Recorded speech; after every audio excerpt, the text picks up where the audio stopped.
সাকিব খানের ঘরে দুই বউ থাকেনি। এই গল্পটির মাধ্যমে আমরা 11তম শিক্ষক নিবন্ধনের যে প্রশ্নটি এসেছে সেটা আমরা সমাধান করব। সুপ্রিয় শিক্ষার্থীরা, আমরা সাকিব খানকে দেখতে পাচ্ছি, তার দুই পাশে দুইজন বউ দাঁড়িয়ে আছে, কিন্তু এটা তো সত্য যে সাকিব খান তার দুই বউয়ের সাথে একসাথে ঘর করতে পারেনি, অর্থাৎ এক ঘরে দুই বউ তার থাকেনি। এই গল্পটি যদি আপনি মনে রাখতে পারেন তাহলে আপনি শত শত বানান শিখবেন, বিভিন্ন প্রশ্নের সমাধান করতে পারবেন। চমৎকার এই কৌশলটির মাধ্যমে দেখুন কিভাবে আপনাকে শত শত বানান শিখিয়ে দিই, আর এই বানানগুলো আপনি কি করেন, মুখস্থ করেন। তাহলে সাকিব খানের ঘরে দুই বউ থাকেনি, এই গল্পটির মাধ্যমে আমরা 11তম শিক্ষক নিবন্ধনের যে প্রশ্নটি এসেছে সেটা আমরা সমাধান করব। ধরুন আলস্যতা, এটা ভুল, এবং অলস্যতা এটাও ভুল। কেন ভুল? কারণটা হচ্ছে সাকিব খানের যেমন এক ঘরে দুই বউ থাকেনি, ঠিক একইভাবে এই শব্দের মধ্যে দুইটা বউ রয়েছে। তাহলে কে কে বউ? বউ নাম্বার 1 হচ্ছে জফলা, জফলা 1 নম্বর বউ। বউ নাম্বার 2 হচ্ছে তাপত্যয়। তার মানে এই আলস্যতা ভুল হয়েছে, কারণ হচ্ছে এই শব্দের মধ্যে জফলাও রয়েছে এবং তাও রয়েছে। যেহেতু এক ঘরে দুই বউ থাকেনি সাকিবের, ঠিক একইভাবে এই শব্দটিতে জফলা এবং তা একসাথে বসবে না, ভুল হয়ে যাবে। তাহলে শুদ্ধ কি হবে? শুদ্ধ হবে, অনেকেই তো আছে যে 2-3 জন বউ নিয়ে ঘর করতেছে, তাহলে সাকিব খান কেন করেনি? সাকিব খানের দোষ না, এখানে হচ্ছে অপু বিশ্বাসের এবং বুবলির কি মিল হয়নি, মনের মিল হয়নি, এই কারণে তারা থাকেনি। তাহলে কি হবে? তাহলে এই যে ডিমান্ড বুঝতে হবে। তার মানে জফলা এ একটা বিশেষণের সাথে যুক্ত হয়ে বিশেষ্য গঠন করে, একইভাবে তা এও একটা বিশেষণের সাথে যুক্ত হয়ে কি বিশেষ্য গঠন করে। তাহলে আপনি কি বললাম? বিশেষণ। তাহলে বিশেষণ খুব গুরুত্বপূর্ণ একটা বিষয়, বিশেষণ অর্থাৎ অ্যাডজেক্টিভ। বিশেষণ মানে কি? অ্যাডজেক্টিভ। এই অ্যাডজেক্টিভ, তাহলে একটা অ্যাডজেক্টিভের সাথে জফলা বসে বিশেষ্য গঠন করে, এবং একটা অ্যাডজেক্টিভের সাথে তা বসেও কি বিশেষ্য গঠন করে। কি গঠন করে? বিশেষ্য গঠন করে, বিশেষ্য গঠন করে। তাহলে এইখানে আমাদের কৌশলটি, এই কৌশলটি আপনি যদি ধরতে পারেন তাহলে আপনি সমাধান করতে পারবেন। সাকিব খান এই কৌশলটা ধরতে পারেনি বিধায় কিন্তু একসাথে সে দুইটা বউয়ের সাথে ঘর করতে পারেনি। তাহলে দেখুন, তাহলে কিভাবে আপনি কারেকশন করবেন। তাহলে আপনাকে প্রথম কাজ হচ্ছে আপনাকে দুইটাতে বাদ দিতে হবে, জফলাকেও বাদ দিয়ে দিবেন, তাকেও বাদ দিয়ে দিবেন। তাহলে কি থাকে? থাকে তা আলস থাকে। তাহলে আমরা শব্দের মধ্যে আমরা প্রথম কাজ হচ্ছে জফলা এবং তা বাদ দিয়ে দেবো। তাহলে আমাদের মূল শব্দ থাকবে আলস। আলস, তাহলে এই আলস কি একটা বিশেষণ পদ? যে কেউ বলবে যে না স্যার, আলস বিশেষণ পদ নয়, কারণ বিশেষণ পদ কোনটা? যেটা নাম সম্পর্কে তথ্য দেয়। তাহলে আলস লোক বলি না অলস লোক বলি? যে কেউ বলবে স্যার অলস লোক বলি। তার মানে আমরা প্রথম কাজ হচ্ছে আমরা বিশেষণটা বের করে নিব এখান থেকে। তাহলে বিশেষণ আমরা বের করে নিলাম, এটা হচ্ছে একটা অলস। অলস হচ্ছে এই শব্দের বিশেষণ পদ। তার মানে আলস্যতা, অলস্যতা, আলস্য, আলস্যতা, এই শব্দ থেকে আমাদের প্রথম কাজ হচ্ছে আমরা বিশেষণটা বের করে নেব। বিশেষণ বের করার খুবই সহজ কৌশল। আপনি একটা নামের সাথে মিলাবেন অথবা খুবের সাথে মিলাবেন। খুব, যেমন বলি খুব ভদ্র, খুব অভদ্র, খুব সাহসী, খুব ধনী, খুব গরিব। এই খুবের সাথে মিলে গেলে কিন্তু সেটা অ্যাডজেক্টিভ বা বিশেষণ পদ হয়। তাহলে খুব অলস, আবার অলসের সাথে অলস লোক, অলস ছেলে, অলস মেয়ে। তো অলসটা সব দিক থেকে বুঝতেছি যেটা একটা বিশেষণ। তাহলে প্রথম কাজ হচ্ছে আপনি একটা বিশেষণ বের করে নেবেন। তাহলে বিশেষণ বের করে নিয়েছেন, বিশেষণ বের করে নিয়েছেন, বিশেষণ। বিশেষণটা কি? এই শব্দের মধ্যে অলস। এখন আপনার কাজ শেষ। এখন আপনি এই যে বিশেষণটাকে, এই বিশেষণের সাথে জফলাও বসবে এবং তাও বসবে, বসে কি করবে? বিশেষ্য গঠন করবে, বিশেষ্য গঠন করবে। তাহলে দেখুন খুব সহজ করে পাবেন। তো অলসের সাথে যদি আপনি তা যুক্ত করেন, তা, তাহলে হবে অলসতা, অলসতা। এটা একটা রাইট, অলসতা। একই সাথে বিশেষণের সাথে আপনি জফলাও যুক্ত করতে পারবেন। তাহলে কি হবে? অলস্য। কিন্তু আপনার মনে রাখতে হবে তা পদের ডিমান্ড আলাদা এবং জফলার ডিমান্ড আলাদা। তা বিশেষণের সাথে সরাসরি বসে, কিন্তু জফলা যখন বিশেষণের সাথে বসবে তখন আদ্যস্বর দীর্ঘস্বর করবে, অর্থাৎ যদি প্রথমে স্বরেও থাকে স্বরে এটা সরিয়া হয়ে যাবে। তাহলে আপনার রাইট হলো কি? বিশেষণ পদটা হচ্ছে অলস, অলসের সাথে তা পদটা যুক্ত হয় অলসতা, আর জফলা যুক্ত হয় আলস্য। এখন দেখেন আপনি অপশনের মধ্যে এই দুইটা থাকলে অবশ্যই এই দুইটা যেটা থাকবে সেটাই রাইট। তাহলে আমরা দেখতেছি গতে আলস্য রয়েছে, তাহলে এটা রাইট, আর বাকিগুলো প্রত্যেকটাই ভুল। এবার আপনি ষষ্ঠ বেসরকারি প্রভাষক নিবন্ধন পরীক্ষায় প্রশ্নটি এসেছে, এটা আপনি সমাধান করেন। তাহলে সহজ। আপনি প্রথম কাজ হচ্ছে আপনি এক ঘরে দুই বউ থাকে না, তাহলে বউ দুইটা বের করবেন। বউ এক যে জফলা, জফলা বসাইলেন। বউ 2 কি? বউ 2 হচ্ছে তা। তাহলে এই দুইটা একসাথে বসবে না, তাহলে একসাথে বসছে এখানে বাদ, এখানে বসছে এটা বাদ, ঠিক না? তাহলে আমাদের প্রথম কাজ হচ্ছে এখান থেকে আমরা একটা বিশেষণ বের করব। কি বের করব? বিশেষণ, বিশেষণ বা অ্যাডজেক্টিভ। আমরা জানি খুবের সাথে মিলবে খুব। তাহলে খুব, দেখেন এখানে দিন, এই দিন মানে তো দিন রাত, তাহলে এই দিন মানে হচ্ছে গরিব। লোকটি খুব দিন মানে লোকটি খুব গরিব।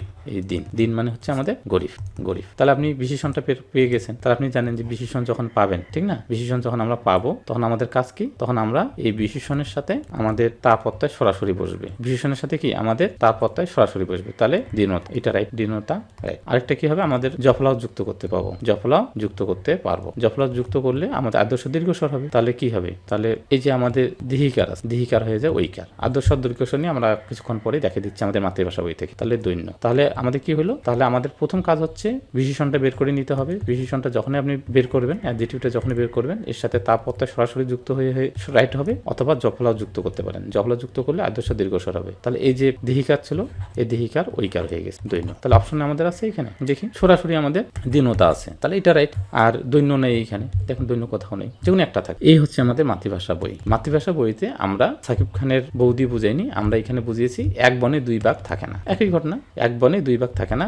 এক নম্বর বাঘ হচ্ছে আমাদের তা প্রত্যয়, আর বাঘ দুই নম্বর হচ্ছে আমাদের জফলা। তাহলে এক বনে দুই বাঘ থাকে না, আমরা জানি এটা প্রবাদ বাক্য। তা আমরা দেখবো যে আলস্যতা, বাহুলতা, চাপলতা, কার্পণ্যতা, চাঞ্চল্যতা, এই যে এগুলো সবগুলোই আপনার ভুল। কেন, এই যে জফলা আছে এবং তা আছে, জফলা আছে এবং তা আছে। এই যে আদর্শ দীর্ঘস্বর সেটা দিয়েছে, যে অ থাকলে আ হবে, রস্বই দীর্ঘ থাকলে ওই হবে।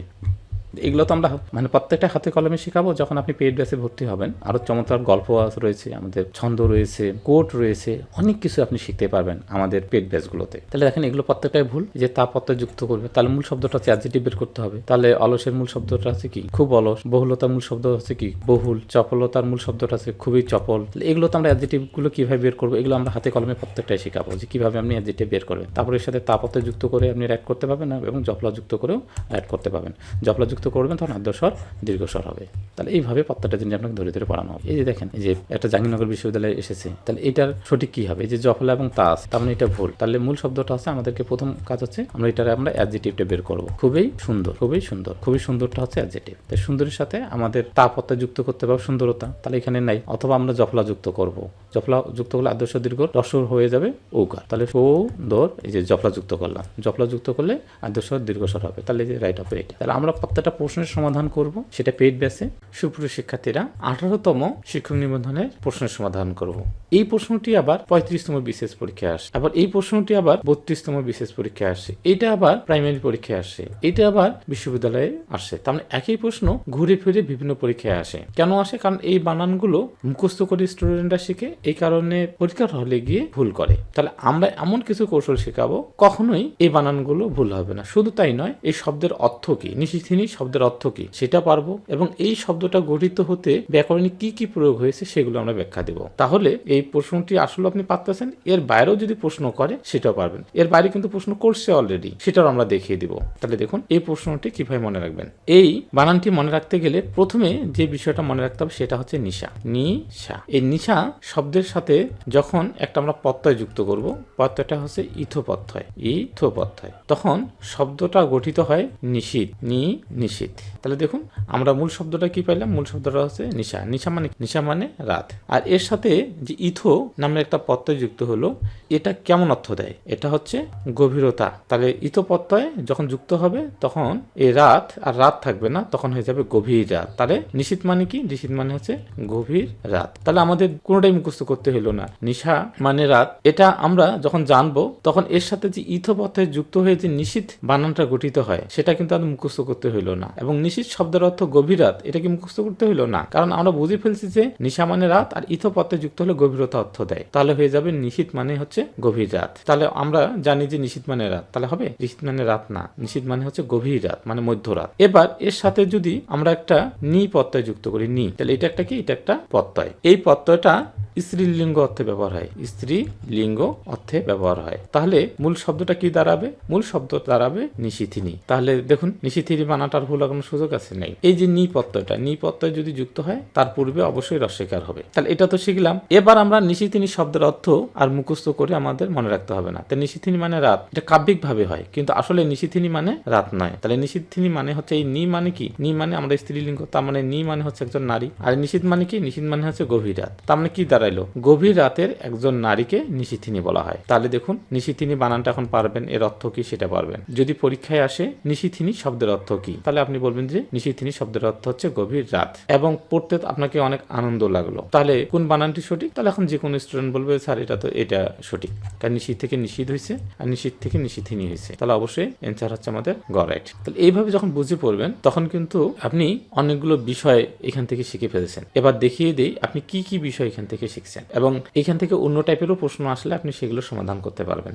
দেখুন তো 2 নাম্বার প্রশ্নটি আপনি এখন সমাধান করতে পারবেন। এই প্রশ্নটি আবার এসেছে প্রাইমারি সহকারী শিক্ষক নিয়োগ পরীক্ষা এবং প্রধান শিক্ষক নিয়োগ পরীক্ষায়। তাহলে আসছে কি শুদ্ধ কোনটি? তাহলে আপনি এখন এখানে বের করতে অসুবিধা হলো যে নিষিদ্ধ বানান কোনটি হবে, যে এটা, কারণ আমাদের মূল শব্দটা ছিল কি? মূল শব্দটা ছিল নিশা, নিশার সাথে যুক্ত হয়েছে আমাদের ইথোপত্যয়, তাহলে ইথোপত্যয় যুক্ত হয়ে গেছে আমাদের নিষিদ্ধ, নিষিদ্ধ, এই দেহিকার হয়ে গেল, থটা থ হয়ে গেল, নিষিদ্ধ, নিষিদ্ধ বানান এটা রাইট। তাহলে নিষিদ্ধিনী বানানটা যখন আমরা শিখবো এমন করে শিখবো এর রিলেটেড যে বানানগুলো আছে সেগুলো আমরা যেন পারি। তাহলে নিষিদ্ধ শিখলে নিষিদ্ধিন পাচ্ছেন, আর নিষিদ্ধিনী শিখলে নিষিদ্ধ পাচ্ছেন, দুইভাবে আপনি পাচ্ছেন। এই যে বানানগুলো আমরা যে শিখলাম, এখন এই রিলেটেড কতগুলো জিনিস আপনি জানেন, যদি আপনাকে চমৎকার ব্যাখ্যা দিয়ে পড়ানো যায় তাহলে আপনি অবাক হয়ে যাবেন যে আপনি কত কিছু শিখছেন। প্রমাণ করে দিচ্ছি দেখুন। এখন আপনাকে যদি বলেন তো শশী, শশী এর সাথে যদি আমি নি বসাই, তার মানে বানানটা কি হয়ে যাবে?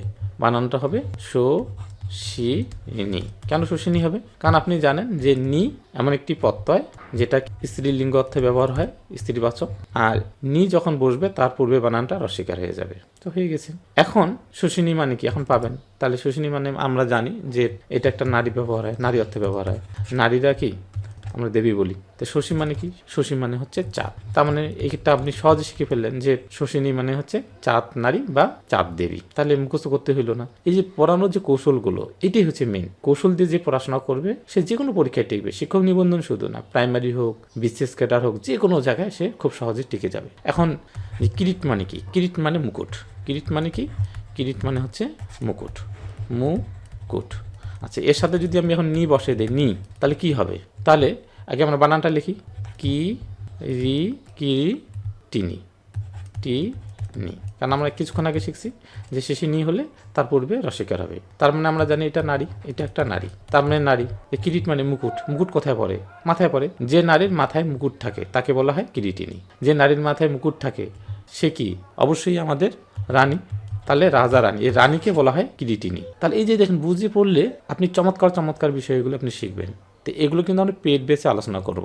অবশ্যই আপনি বুঝতে পারতেছেন যে আমাদের পড়ার ধরনটা কেমন হবে। শিক্ষক নিবন্ধনের প্রশ্নের সমাধান করলে শুধু হবে না, এখন এর পাশাপাশি আপনাকে বিসিএস এর প্রশ্নের সমাধান করতে হবে, বিভিন্ন চাকরি পরীক্ষায় যে প্রশ্নগুলো এসেছে সেগুলো সমাধান করতে হবে, এবং এই রিলেটেড কী ধরনের বানান আসতে পারে সেগুলো শিখতে হবে। আরেকটা জিনিস শিখেই দেখেন, এখন যদি বলি নেশাপতি আর দিবাপতি, দিবাপতি এর মানে কি হবে? এখন যে কেউ বলবে স্যার নেশা মানে তো রাত, রাতের পতি মানে স্বামী, রাতের স্বামী, তারপরে এটা কি? দিবাপতি, তার মানে কি?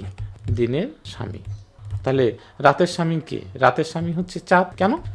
কারণটা কি? কারণটা হচ্ছে রাতের আকাশে চাঁদই প্রধানভাবে আলো দেয়। তাহলে কি রাতের আকাশে চাঁদে যেহেতু প্রধানভাবে আলো দেয়, এই জন্য চাঁদকে বলা হয় নেশাপতি। দিবা মানে দিনের প্রতি, তাহলে দিনের আকাশে কে সবচেয়ে আলো বেশি দেয়? তাহলে সূর্যই দেয়। তার মানে অবশ্যই আমাদের দিনের স্বামী বা দিবাপতি হবে সূর্য।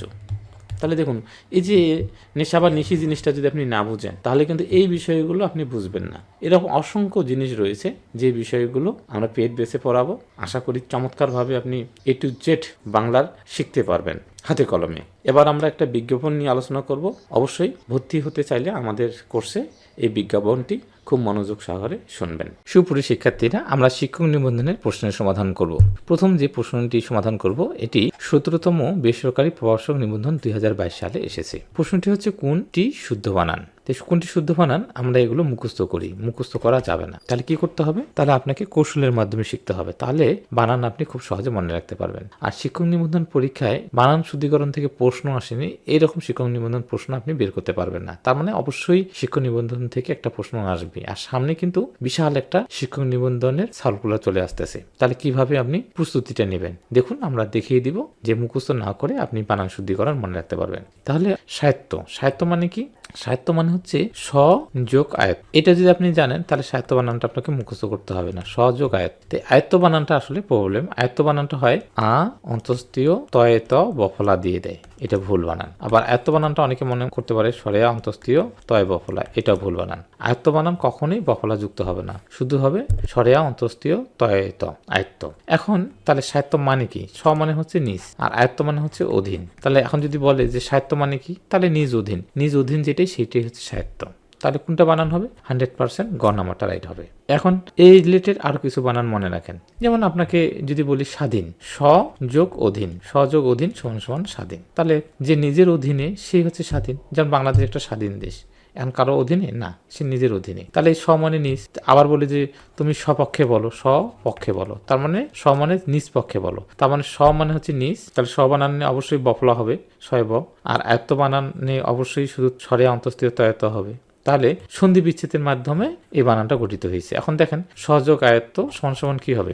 আমরা জানি সন্ধির নিয়ম হচ্ছে পূর্বপদের শেষ বর্ণ এবং পরপদের আদি বর্ণ। তাহলে পূর্বপদের শেষ বর্ণ শয় ব, তার মানে এখানে একটা অ আছে। পূর্বপদে আমরা অ পাইলাম, আর পরপদের প্রথমে কি আছে? প্রথমে আ আছে। আমরা জানি অ এবং আ মিলে আকার হয়, তাহলে সাহিত্য বানানটা হবে শয় বয়। তাহলে এখানে সন্ধির কারণে আকার আসতেছে, আর অন্তস্থীয় তয়ত। তাহলে সাহিত্য বানান ভুল হওয়ার কোনো সুযোগ নেই। সাহিত্য মানে আছে সহযোগ আয়ত্ত, তাহলে সন্ধি বিচ্ছেদের কারণে এই আকারটা আসছে। তাহলে সাহিত্য, সাহিত্য মানে কি যদি আসে? সাহিত্য শব্দের অর্থ কি? বলবেন যে নিজ অধীন, নিজের অধীন, সেটা হচ্ছে সাহিত্য।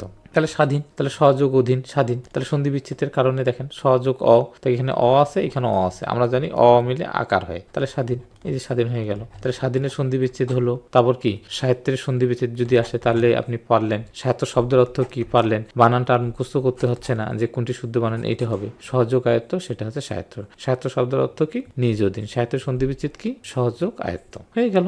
এর সাথে আরেকটা বানান পরীক্ষায় আসে খুবই, সেটা আমরা দেখি যে সাহিত্য শাসন। তাহলে দেখেন সাহিত্য শাসন, তাহলে আমরা সাহিত্য তো পাইলাম, সাহিত্য আমরা বানানটা শিখে ফেলছি, আর এর সাথে এখন শাসন লাগান, এর সাথে শাসন, তাহলে যোগ করলে কি হবে? সাহিত্য শাসন। তাহলে সাহিত্য শাসন বানানটা পারলেন, সাহিত্য বানানটা তো শিখে ফেলছি, এর সাথে শাসন। তার মানে যদি সাহিত্য শাসন মানে কি, তার আমরা শিখে ফেলছি স মানে নিজ, আয়ত্ত মানে অধীন, নিজ অধীনে যেটা শাসন সেটা হচ্ছে সাহিত্য শাসন। তাহলে সাহিত্য শাসন বানানটা পারলেন, স্বাধীন বানানটা পারলেন, এখন সাহিত্য বানানটা পারলেন। তিনটা বানান রিলেটেড আমরা শিখে ফেললাম, যেটাই আসুক আমরা এখন পারবো। এবার আপনি প্রশ্নের সমাধান আসেন যে কোনটি শুদ্ধ বানান। তাহলে সাহিত্য শাসন বানান আসে, তাহলে সাহিত্য শাসন বানান এইটা হবে, কারণ হচ্ছে কি স যোগ আয়ত্ত, সহযোগ আয়ত্ত মানে সাহিত্য, আর এর সাথে শাসন যুক্ত আছে, তার মানে নিজ অধীনে যে শাসন সেটা হচ্ছে সাহিত্য শাসন। তাহলে এই প্রশ্নটি আপনি পারলেন। এটা 38তম বিসিএস এবং একটা চাকরি পরীক্ষা আসছে। আমাদের রিলেটেড প্রশ্নগুলো একবারে পড়িয়ে নিতে হবে, এটি হচ্ছে কৌশল শেখানোর। তাহলে আপনি পড়া সবচেয়ে বেশি মনে রাখতে পারবেন। এবার দেখেন নিচের কোনটি ভুল বানান। তাহলে সাহিত্য শাসন বানানটা ভুল কেন? কারণ আমাদের জানি যে স যোগ আয়ত্ত, সযোগ আয়ত্ত সেটা হচ্ছে সাহিত্য, আর এর সাথে শাসন। তাহলে আমাদের এটা ভুল কিনা বলেন? এই যে আয়ত্ত বানানটাতে ভুল দেওয়া আছে, এটা একটা চাকরি পরীক্ষা আসে, এটা তাহলে আপনি পেয়ে গেলেন। এই রিলেটেড আমরা দুটি ইংরেজি প্রশ্নের সমাধান করি। দেখুন এটা হলে আমরা কি পারিভাষিক শব্দ পাবো। এই যে দেখেন অটোনোমাস এবং অটোনোমাই, তাহলে এই যে এই গ্যাপটাতে কি বসবে? এখন দেখেন আমরা শিখিনি যে এই অটোনোমাস মানে হচ্ছে সাহিত্য শাসিত, আর অটোনোমাই মানে হচ্ছে সাহিত্য শাসন। তাহলে সাহিত্য শাসন, তাহলে আমরা বাংলাটা শিখলাম পারিভাষিক শব্দ। যদি কখনো পরীক্ষা আসে অটোনোমাস এর পারিভাষিক শব্দ কি, তাহলে আপনি বলবেন যে সাহিত্য শাসিত। আচ্ছা আমি আরো বিশ্লেষণ করে দিই, তারা আরো ভালো বুঝবেন। ধরেন এই প্রশ্নটি ফিল ইন দ্য গ্যাপ আকারে আসে যে Bangladesh bank is an dash organisation, এই গ্যাপটাতে কি বসবে?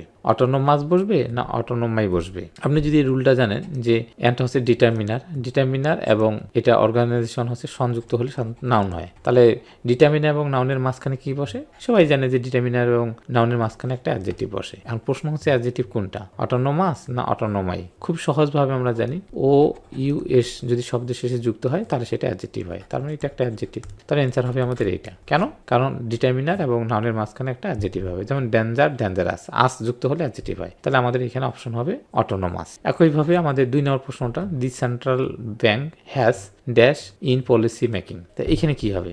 এখন দেখেন এখানে যদি আমরা বলি, আমরা এভাবে বলি না যে হি হ্যাজ এ পেন, তার একটা কলম আছে, তো হ্যাসের পরে এ পেন, তার মানে তার একটা কি আছে? কলম আছে, তার মানে এটা নাউন। আমরা জানি যে হি হ্যাজ এ পেন, আমরা জানি হ্যাসের পরে যদি পজিশন অর্থে ব্যবহার হয় তাহলে এখানে একটা কি হয়? নাউন বসে। তাহলে এখানে কি হবে? দি সেন্ট্রাল ব্যাংক হ্যাজ, তাহলে কি হবে? এখানে একটা নাউন হবে। তাহলে আমরা শিখে ফেলছি নাউন, আজ যুক্তগুলো হচ্ছে অ্যাডজেক্টিভ, তাহলে আজ না থাকলে এটা হবে নাউন, তার মানে এটা হবে নাউন। তার মানে দি সেন্ট্রাল ব্যাংক হ্যাজ অটোনোমাই, তার মানে সেন্ট্রাল ব্যাংকের কি আছে? একটা অটোনোমাই আছে, অর্থাৎ সাহিত্য শাসন আছে।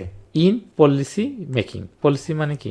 নীতি, মেকিং মানে তৈরি, এখানে তৈরি হবে না, এখানে নিয়ন্ত্রণ। তার মানে সেন্ট্রাল ব্যাংকের পলিসি নিয়ন্ত্রণে কি আছে, একটা স্বায়ত্তশাসন রয়েছে। তাহলে আমরা চমৎকারভাবে আমরা পাইলাম যে অটোনোমাই মানে হচ্ছে স্বায়ত্তশাসন, এটা হচ্ছে একটা নাউন, আর অটোনোমাস এটা হচ্ছে একটা অ্যাডজেক্টিভ, এর বাংলা হচ্ছে স্বায়ত্তশাসিত। তাহলে এখানে আমরা পারিভাষিক শব্দটা কিন্তু শিখে ফেললাম। এখন পারিভাষিক শব্দ কিন্তু পরীক্ষা আসে। এখন দেখি পারিভাষিক শব্দের একটা সমাধান করি। ইসলামী বিশ্ববিদ্যালয় গণিতে 16-17 সালে একটা পারিভাষিক শব্দ আসছে অটোনোমাস। তাহলে আমরা জানি অটোনোমাস এটা হচ্ছে অ্যাডজেক্টিভ, অ্যাডজেক্টিভ মানে হচ্ছে স্বায়ত্তশাসিত, এটা অ্যান্সার হবে। তাহলে একই সাথে আমরা একটা ইংরেজি প্রশ্নের সমাধান করলাম, একটা পারিভাষিক শিখলাম এবং স্বায়ত্তশাসিত বানানটা আমরা শিখে ফেলছি যে স্বায়ত্তশাসিত শব্দের বানানটা কি হবে। তাহলে এইভাবে পড়লে হয় কি, পড়াগুলো মনে থাকে বেশি। এর ভিতরে আরও অনেক কথা রয়েছে, সেগুলো আমরা পেড বেসে আলোচনা করব। আশা করি শিক্ষক নিবন্ধনের যে ব্যাচটা আমরা চালু করতে যাচ্ছি, হাতে কলমে তাকে প্রত্যেকটা জিনিসের ব্যাখ্যা দেওয়া হবে। সুপ্রিয় শিক্ষার্থীরা, শুরু হতে যাচ্ছে 19তম শিক্ষক নিবন্ধনী ফ্রি ক্লাস 10 দিন ব্যাপী। 10 দিন ব্যাপী এই ফ্রি ক্লাসগুলো হবে প্রতিদিন রাত 8টায়। 4টা বিষয়ের উপর হবে, বাংলা, ইংরেজি, গণিত ও সাধারণ জ্ঞান। মিশন টিচার কেরিয়ার, অর্থাৎ আপনাকে শিক্ষক হতেই হবে। ফ্রি ক্লাসে উপস্থিত হলেই ধামাকা অফার। এই ধামাকা অফারটা মাত্র 2 দিনের জন্য। 1600 টাকার কোর্স ফি মাত্র 690 টাকায়। আমরা যে 4টা বিষয় পড়াবো, বাংলা 400, ইংরেজি 400, গণিত 400 এবং সাধারণ জ্ঞান 400, এই 1600 টাকার কোর্স ফি আপনি 690 টাকায় ভর্তি হতে পারবেন। শর্ত একটাই, 1 এবং 2 এপ্রিল রাত 8টায় ফ্রি ক্লাসে উপস্থিত হয়ে লাইভ অবস্থায় আপনাকে ভর্তি হতে হবে। এই হচ্ছে আমাদের ক্লাস রুটিন। 1 তারিখ থেকে 10 তারিখ পর্যন্ত টানা 10 দিন আমাদের এই ফ্রি ক্লাসগুলো হবে। আর ফ্রি ক্লাসগুলো হবে আমাদের গুগল মিটে। তাহলে অবশ্যই গুগল মিটে যুক্ত হওয়ার জন্য আমরা একটা হোয়াটসঅ্যাপ গ্রুপের লিঙ্ক কমেন্টে দিয়ে রেখেছি, সেখানে আপনারা যুক্ত হয়ে নিন। সম্পূর্ণ জেনারেল 100 নাম্বারের জন্য প্রস্তুতি। বাংলা 25, ইংরেজি 25, সাধারণ জ্ঞান 25 এবং গণিত 25। ফ্রি ক্লাসের জন্য হোয়াটসঅ্যাপ নাম্বারে যোগাযোগ করুন, এই নাম্বারে, অথবা প্রথম কমেন্টে আমরা আমাদের হোয়াটসঅ্যাপ লিঙ্ক পাঠিয়ে দিয়েছি, সেখানে যুক্ত হয়ে আপনি গুগল লাইভে এই ক্লাসগুলো করতে পারবেন। আশা করি অসাধারণভাবে এই ক্লাসগুলো করানো হবে। জীবনে অনেক ক্লাস করেছেন, এই 10 দিন 10টা ক্লাস করেই দেখুন না কত চমৎকারভাবে আপনি বাংলা, ইংলিশ, সাধারণ জ্ঞান, গণিত শিখতে পারবেন। আর ফ্রি ক্লাসে উপস্থিত হলে তো ধামাকা অফার থাকতেছে। লাইভ অবস্থায় আপনাকে ভর্তি হতে হবে। লাইভ অবস্থায় ভর্তি হলে আপনার 4 চোখ 1600 টাকার কোর্স ফি 690 টাকায় ভর্তি হতে পারবেন। আজকে এই পর্যন্তই, সবাইকে অসংখ্য ধন্যবাদ।